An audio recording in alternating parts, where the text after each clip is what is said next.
Yes, Mr. Intano. Yes, sir. Ano ulamin natin ngayon? Ano? Sinigang Sinigang na ano? na ulo ng salmon. Wow! Nakauwi na si Mr. Intano. Aba, mabigat-bigat din yung bitbit natin ha. Malayo-layo din yung nilakad natin ha. Kaya bawi ka naman mamaya. Bawi! Ayan na nga, naka-home base na kami. Nandito na kami sa bahay. Magbuklat muna tayo. Uy! Indomie! Ano ba itong siya? Pambihira naman talaga, oo. Pang-breakfast! Yes, Mr. Intano. Yes, Mr. Don John. Igayak mo na yung lulutuin natin ng ulo ng salmon para masarap ang higop ng sabaw. Goods? All goods, palag? Yes, sir. Okay, let's go! Ayan na nga mga idol, nakaprepare na tayo ng mga ingredients sa gagawin nating pagluluto. Pagluluto ng ulo ng salmon. Siyempre, hindi mawawala ang mga gulay. Meron tayong radish, meron tayong ladyfinger, meron tayong water spinach. Simulan na natin magluto at nagugutom na ako. Tayo ay magluluto na! Magluluto tayo ng pinakamasarap! Ulo ng salmon, sinigang! Hawak-hawak ko na yung magpapasarap. So, dito natin siya lulutuin.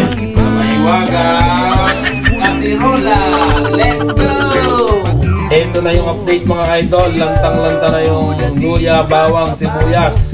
Pwede na natin lagyan to ng patis na may uri. Okay, let's go! Konting patis lang mga idol. Konti lang ha. Hindi ganito karami. Kasi pag ganito karami, hindi nasarap yung luto nyo. Okay na yun. Hindi kasi ng butas eh. Yan na mga idol, let's go! Siyempre, hindi mawawala ang katas na pinatuyong dragon. Okay na yan. Konti lang mga idol. Let's go! Ilagay na rin natin ang kamatis. Pampaganda ng kutis. Paglanta na ang kamatis, pwede na rin natin ilagay ang sinigang sa gabi. Depende sa style ng pagluluto nyo. Ako kasi ganito para mas masarap. Malasa ka agad. Alright! At isunod na rin natin ang tubig galing sa balon ni Mang Istong. Napakalinis ng tubig na yan, mga idol. At hintayin natin kumulo. Pag kulo niya, pwede natin pagsimingin yung mga puno ng salmon. Let's go! Yan nga mga idol. Ilalagay na natin ang ulo ng salmon. Hala bira, mag-swimming na kayo dyan. Uy!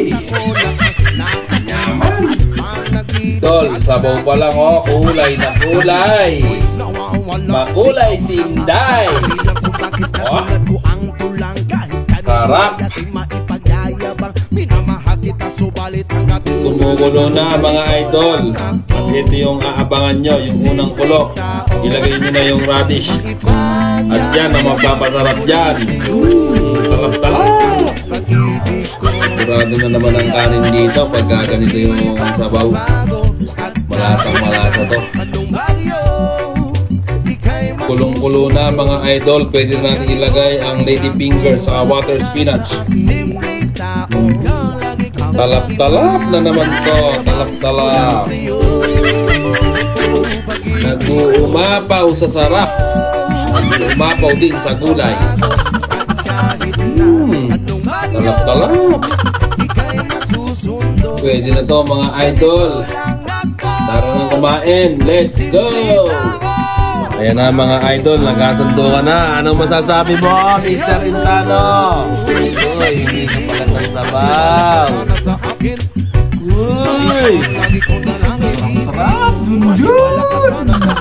Ayos talaga. Kaya na tayo, let's go!